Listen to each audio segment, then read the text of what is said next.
오늘 우리가 읽었던 본문의 말씀은 예수님께서 자신을 소개하는 7가지의 그 소개 중에 마지막 소개에 해당되는 그런 말씀입니다. 에고 에임이라고 해서 나는 뭐뭐이다 라는 그런 자기 소개의 이야기가 이 요한복음에는 7가지가 나옵니다. 먼저는 생명의 떡, 세상의 빛, 양의 문, 선한 목자, 길이요 진리요 생명이요, 또한 부활이요 생명이요, 그리고 마지막 나는 포도나무다라고 하는 이 소개가 이 요한복음에는 들어 있습니다. 예수님은 자신을 포도나무라고 이야기하면서 예수님과 우리가 어떠한 관계 속에 있어야 되는지를 말씀해 주십니다. 우리 한번 1절 말씀 같이 한번 읽어볼까요? 나는 참 포도나무요 내 아버지는 농부라. 아멘. 예수님이 자신을 뭐라고 말합니까? 참 포도나무. 그리고 아버지는 뭐라고 말씀하십니까? 농부. 그러니까 아버지 하나님의 그 농부가 예수님 그 포도나무를 이제 관리하시는데 우리는 거기에 가지로 표현을 하십니다. 여기서 포도나무는 우리에게 참 생명을 주시는, 수많은 영혼들에게 그 생명을 주실 수 있는 예수님의 그 생명을 의미하고 있습니다. 그리고 제자들은 그 포도나무에 붙어 있는 가지라고 설명을 하시죠. 그래서 2절 말씀을 보면 무릇 내게 붙어 있어 열매를 맺지 아니하는 가지는 아버지께서 그것을 제거해 버리시고 무릇 열매를 맺는 가지는 더 열매를 맺게 하려 하여 그것을 깨끗하게 하시느니라. 아멘. 그 포도나무에 붙어 있는 가지가 해야 될 역할은 무엇입니까? 열매를 맺는 거죠. 그 포도나무에 맞는 열매를 맺는 겁니다. 그 열매를 맺지 못하는 그 가지는 농부 대신 하나님께서 잘라 버리십니다.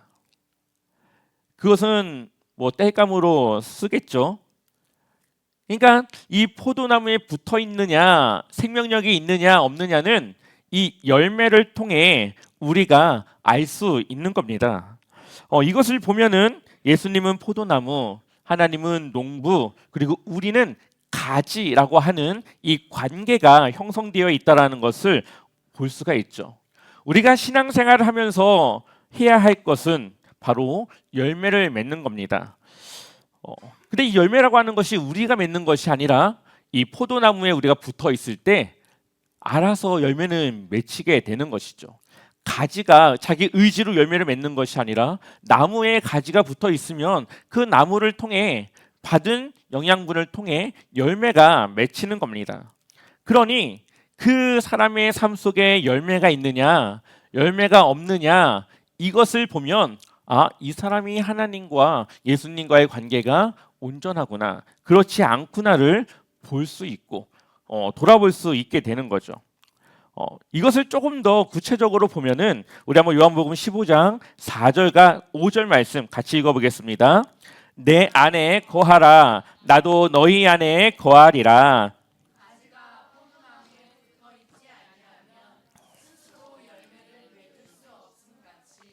너희도 내 안에 있지 아니하면 그러하리라.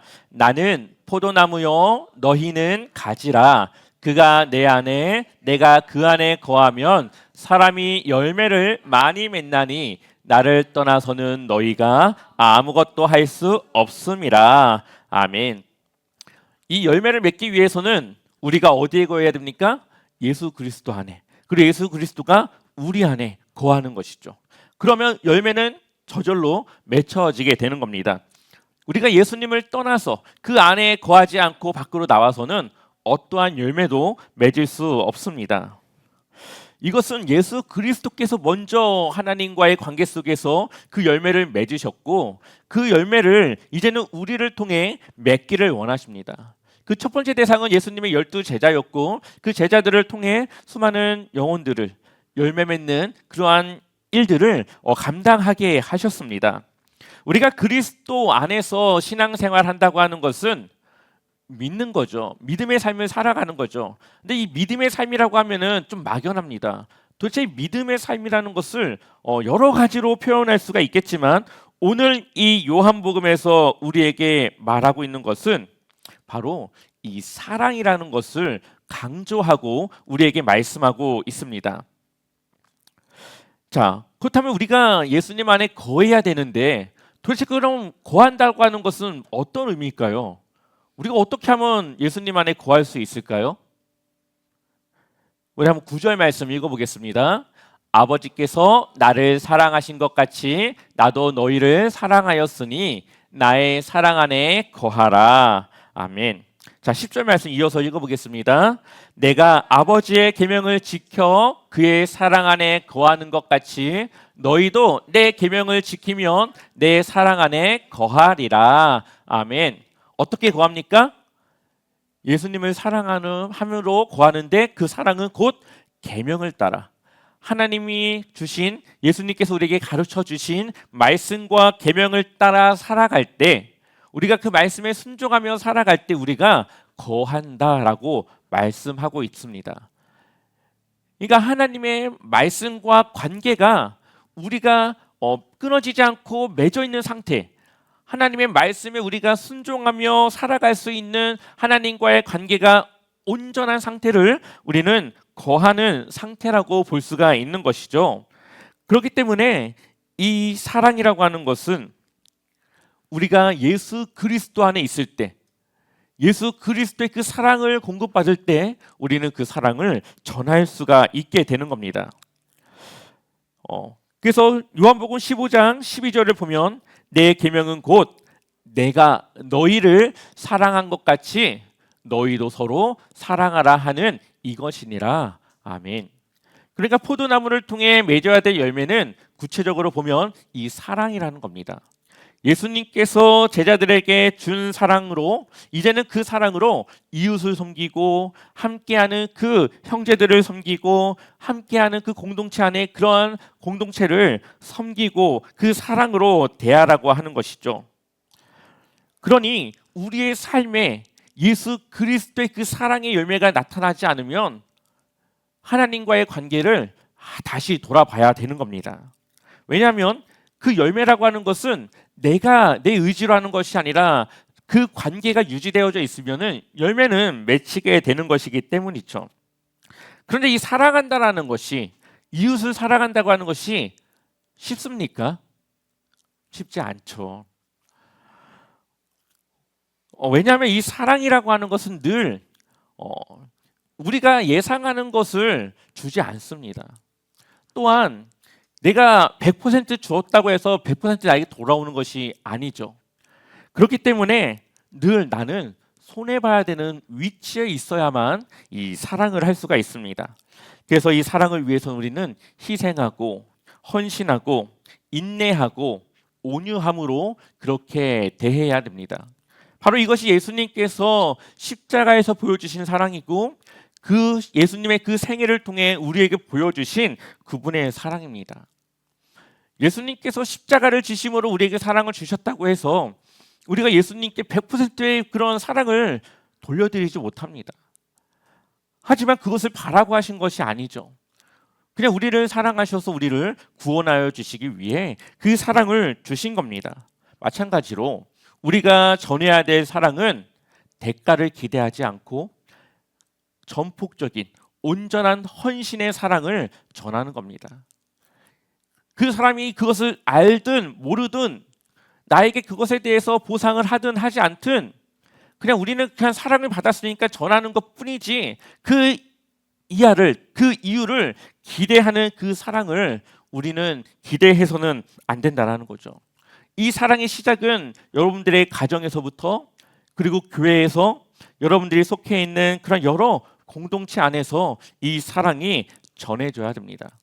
이 사랑을 통해 우리는 세상 사람들에게 너희가 예수 그리스도의 제자인 것을 알게 합니다. 다른 사람들을 볼 때는 교회를 다녀도 그다지 교회 다니는 것 같지 않지만 우리의 그러한 사랑이 말하지 않아도 예수님의 제자임을 드러내고 알게 하는 것이죠. 그렇기 때문에 우리는 사랑해야 됩니다. 근데 이 사랑이라고 하는 것이 감정으로 사랑하는 것이 아니라 하나님의 말씀에 순종함으로 사랑을 한다라는 거죠. 그러니 우리가 일반적으로 생각하는 사랑과 하나님께서 우리에게 말씀하시는 사랑은 같지 않습니다. 이 사랑을 아가페 사랑이라고 하죠. 대가를 바라지 않고 전하는 사랑. 가장 가까운 사랑이 바로 어미가 그 자녀를 사랑하는 그 사랑.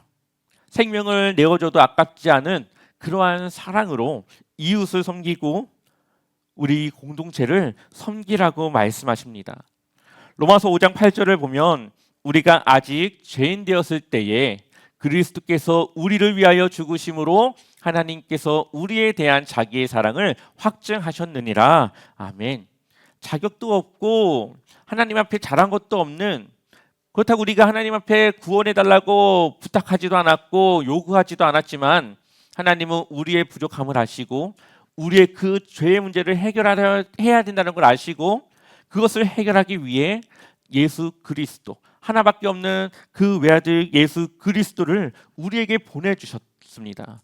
그것을 통해 하나님 우리를 얼마나 사랑하시는지를 보여주신 거죠. 예수님이라고 하는 하나님의 아들 성자 하나님이 있지만 그 성자 하나님을 희생하면서까지 구원해야 될 그 대상이 바로 우리라고 하는 것을, 그것이 하나님이 우리를 향한 그 사랑의 그 크기라고 하는 것을 보여주고 있는 겁니다. 그래서 요한일서 4장 10절 같이 읽어보겠습니다. 사랑은 여기 있으니 우리가 하나님을 사랑한 것이 아니요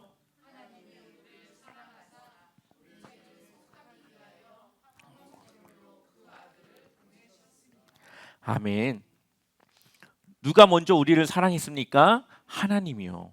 하나님은 우리를 사랑했고 그것을 깨닫고 아는 사람은 하나님의 자녀가 되는 것이고, 그렇지 않은 사람은 그냥 관계없는 그런 삶을 살아가는 것이죠. 근데 우리가 이 자리에 모여 있다고 하는 것은 그 사랑을 경험했고 깨달았고 그 사랑을 통해서 우리가 하나님의 자녀가 될 수 있다는 것을 알기 때문에 우리는 믿음으로 살아가고 있습니다. 그렇다면 우리는 열매를 맺어야 되는데 하나님께서 우리에게 주신 그 사랑의 열매를 우리의 삶에서 맺어야 되는 것이죠. 우리는 예수 그리스도를 닮아가야 됩니다. 그것이 바로 그리스도인, 크리스천이라고 이야기를 하는 겁니다. 한 율법 교사가 예수님을 찾아와서 묻습니다. 내가 어떻게 해야 영생을 얻을 수 있습니까? 그랬더니 이 예수님이 다시 이 율법 교사에게 물어봅니다. 성경에 뭐라고 써 있냐? 그랬더니 이 율법 교사가 내 마음을 다하며 목숨을 다하며 힘을 다하며 뜻을 다하여 주 너의 하나님을 사랑하고 또한 내 이웃을 내 자신같이 사랑하라 하였나이다. 그래? 그럼 그렇게 해. 그랬더니 율법 교사 또 물어봅니다. 그렇다면 여기서 말하고 있는 이웃은 누구입니까? 아마 이 율법 교사가 말하는 이 이웃은, 이 율법 교사가 생각했던 이웃은 유대인들, 자신과 똑같은 그런 민족 유대인들을 생각하고 물어본 겁니다. 그러니 자신은 그렇게 살고 있다라고 생각을 하고 있는 것이죠. 그때 예수님께서 한 비유를 말씀하시는데, 한 사람이 강도를 만나서 거의 죽을 지경에 있을 때에 제사장이 지나가지만 그 제사장이 돌보지 않죠. 레위인이 지나가지만 레위인도 돌보지 않습니다. 근데 사마리아인이 지나가다가 그 사람을 돌봐서 자신의 것을 내어서 그 사람의 병원비를 지불하고 또 볼일을 보고 돌아올 때 부족한 것을 더 주겠다라고 그 사람을 위해서 자신의 것을 희생합니다. 이것이 바로 사랑이라는 거죠. 예수님께서 우리에게 요구하고 바라시는 사랑은 바로 이러한 사랑입니다. 제사장은 뭐 하는 사람이죠? 하나님과 우리 사이를 중재하는 그러한 사람입니다. 누구보다 하나님의 말씀에 거룩해야 되고 따라 살아가야 됩니다. 겉으로는 그런 것 같지만 그 마음은 그렇지 않았다는 겁니다. 레위인도 똑같이 하나님의 말씀을 전해서 이 이스라엘 백성들이 하나님의 말씀 안에 살아가도록 가르치는 그런 교사의 역할을 해야 되는 사람들인데 정작 자신은 어떡합니까? 이웃을 섬기는 사랑을 갖지 않습니다. 그런데 사람 같지도 않다라고 생각했던 그 사마리아인이 그 사람을 도와서 그 사람이 이웃이 됩니다. 겉으로 볼 때는 제사장이 레위인이 거룩하고 하나님의 말씀을 잘 따르는 것 같았지만 실상을 보니까 그 사람들은 외식하는 것이고 진짜는 이 사마리아인을 통해 그 사랑이 전해지고 있는 것이죠. 우리가 이야기로만 사랑한다, 예수님을 믿는다 그렇게 고백하는 것이 아니라 이 사랑이라고 하는 것은 우리의 삶 속에 실천으로 나타나야 되는 겁니다. 그래서 이것은 우리가 그냥 머릿속으로 사랑해야지, 사랑하고 있지 그렇게 끝나는 것이 아니라 정말 우리의 삶 속에 그러한 삶을 살아가야 된다라는 겁니다. 그래서 사랑하면 싸움을 조금은 줄여나갈 수가 있습니다. 또한 싸우더라도 다시 그 관계를 회복하게 됩니다. 상대방을 이해하려고 노력하고 또 도와주고 그 사람의 잘못된 것을 비판하기보다는 그것을 감싸주고 그것을 가려줘서 그 사람의 그 티가 모난 것이 드러나지 않고 사람들이 그걸 보지 않도록 그것을 감싸주죠. 잘못해도 그것을 지적하는 것이 아니라 그 사람의 그러한 잘못된 모습이 바뀌어질 것을 기다려줍니다. 그것이 바로 우리가 가져야 될 사랑입니다. 예수님께서 제자들이 변화될 때까지 3년을 기다렸지만 변화되지 않죠. 그런데 그들이 예수님을 아니까 이제 부활하신 예수님을 만나서 이제 그 예수님이 말씀하신 것이 무엇인지를 깨닫게 되니까 그들이 바뀌어집니다. 새신자가 만약에 들어옵니다. 껄렁껄렁하게 막 슬리퍼 질질 끌면서 예수님 한번 믿어보겠다고 이렇게 옵니다. 마음이 어떻죠? 조금 안 좋죠. 이런 사람이 과연 변화될 수 있을까? 지적해야 될 것이 한두 가지가 아닙니다. 예배 시간에 다리를 꼬고 앉아서 슬리퍼를 딱딱딱거리고 뭔가 불만 있는 표정으로 자리에 앉아 있는 것이 그렇게 보기가 좋지가 않습니다. 근데 우리가 그 사람이 잘못된 것을 아무리 지적한다고 해도 그 사람 바뀌지 않습니다. 평생을 그렇게 살아온 사람이 부모도 바꾸지 못한 그 사람을 어떻게 우리가 그 사람을 바꿀 수 있습니까? 우리가 정말 그를 사랑한다면 기다려주는 겁니다. 그 사람이 정말 하나님의 말씀을 듣고 정말 예수님 믿는 것은 내가 이렇게 믿어서는 안 되는구나 그거를 깨달을 때까지 기다려주고 인내하는 겁니다. 그러면 언젠가는 그 사람이 말씀을 듣고 자신의 그런 모난 부분들을 돌아보면서 바뀌어지게 되는 것이죠. 우리 모두를 다 생각해보면 우리에게도 다 그런 모습이 있었지만 말씀을 통해 내가 변화되어졌지 누가 나의 그 잘못을 지적한다고 해서 변화된 것이 아니지 않습니까? 오히려 그 잘못된 것을 들으면은 반발심이 생기고 더 경계심이 생기고 미운 마음만 더 생기게 되는 겁니다. 그래서 우리는 어떻게 해야 되냐? 올바른 신앙인의 모습을 보이는 겁니다. 그 사람이 우리를 보고 배울 수 있도록 우리가 삶으로 그 사람을 섬기고 챙기고 하면서 그 사람을 사랑하는 겁니다. 그러면 그 사람이 그것을 배우고 또 그렇게 할 수 있다라는 거죠. 아무리 좋은 말도 아무리 좋은 행동도 사랑이 없으면 아무것도 아닙니다. 대부분의 사람들이 이러한 것들 얘기할 때 자기가 보기 싫으니까 그냥 그것을 얘기하는 거지 그 사람이 정말 변화되어져서 정말 주님을 만나길 원하는 마음으로 하는 사람들은 사실 그렇게 많지는 않습니다. 그래서 고린도전서 13장에 뭐라고 말합니까? 1절에 보면 내가 사람의 방언과 천사의 말을 할지라도 사랑이 없으면 소리나는 구리와 울리는 꽹과리가 되고 2절 내가 예언하는 능력이 있어 모든 비밀과 모든 지식을 알고 또 산을 옮길 만한 모든 믿음이 있을지라도 사랑이 없으면 아무것도 아니요. 3절 우리 같이 읽어보겠습니다. 내가 내게 있는 모든 것으로 구제하고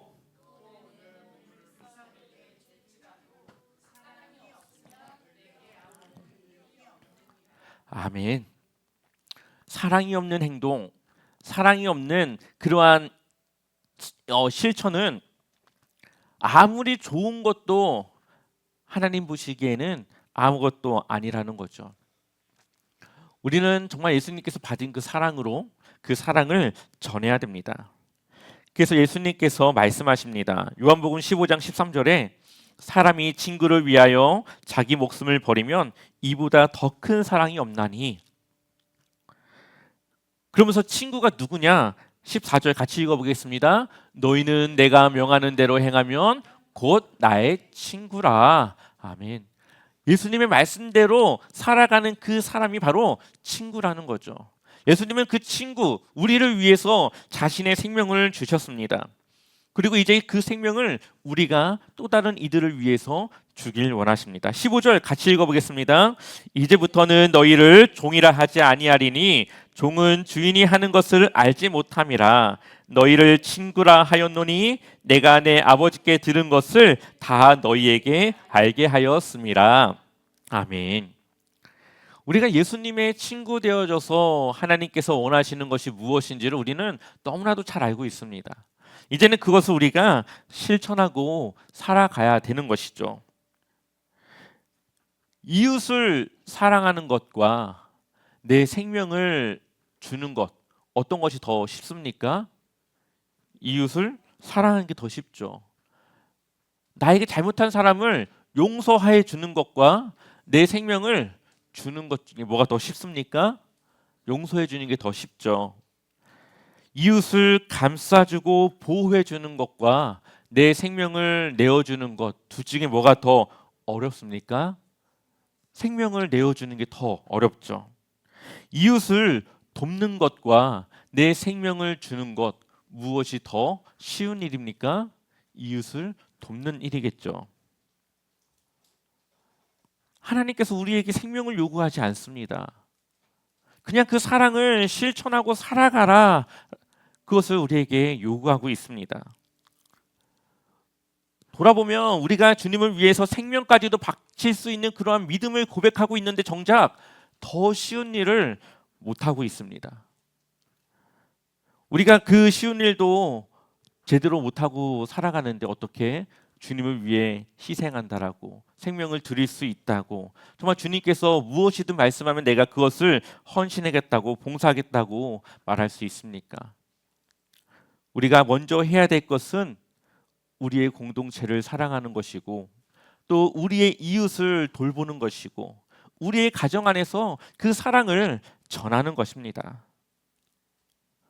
혹시 여러분들이 생각할 때 죽는 것은 막연하고 이웃을 돕고 사랑하는 것은 현실적이라서 더 어렵게 생각하고 있지는 않습니까? 하지만 하나님은 우리에게 그것을 하는 것이, 그렇게 살아가는 것이 포도나무에 붙어있는 가지의 열매라고 말씀하고 있습니다. 여러분은 예수님 안에 거하고 있습니까? 그분의 사랑을 받았기 때문에 우리도 이제는 그 사랑을 전해야 됩니다. 내일이 아니라 오늘부터 그것을 실천해 보십시오. 용서해야 될 사람이 있다면 그 사람을 용서하시고, 혹시 사랑으로 먼저 다가가야 될 사람이 있다면 그 사람을 사랑으로 대해 주십시오. 마음에 미워하는 사람이 있거나 마음에 들지 않는 그런 사람이 있다면 주님의 마음으로 그 사람을 감싸주시고 포용해 주십시오. 그것이 우리가 예수님의 사랑을 받아 그 사랑을 전해야 되는 일입니다. 우리가 주님의 친구로서 그 사랑을 실천할 때, 그때 세상은 우리가 예수님의 제자로, 또 하나님의 자녀로 정말 주님의 길을 따라가는 그런 주님의 신실한 성도인 것을 알게 될 것입니다.